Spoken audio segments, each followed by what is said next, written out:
सत्संग में समझाया जाता है कि जो बुराई नहीं करता और नाम भी नहीं जपता, गुरु भी नहीं बना रखा, एक व्यक्ति वो, और एक व्यक्ति वो है जो बीड़ी शराब मांस तमाकू सारी को बंद करता है, और उसको वो व्यक्ति जो कुछ भी बुराई नहीं करता, अपना सीधा जीवन जी रहा, नाम वो भी ना लेता और नाम वो भिखारी भी नहीं लेता, दोनों बराबर हैं। दोनों बराबर हैं कैसे हैं कि जैसे एक खेत 1 एकड़ जमीन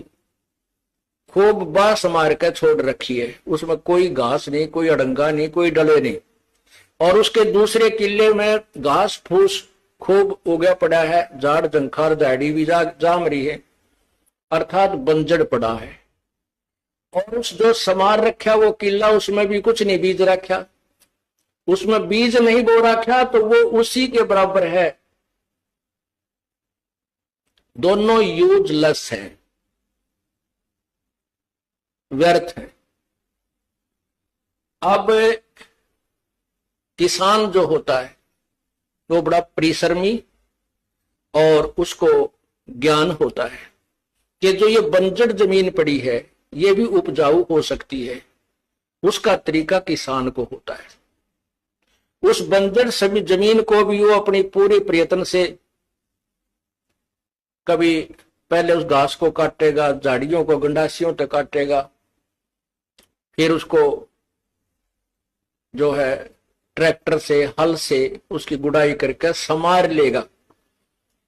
और लाभ दोनों का जब होगा जब दोनों में बीज दिया जाएगा।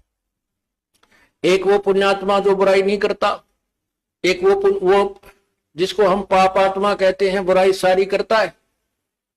जब वो सत्संग में आ जाते हैं तो वो संत रूपी जो किसान होता है वो दोनों को ही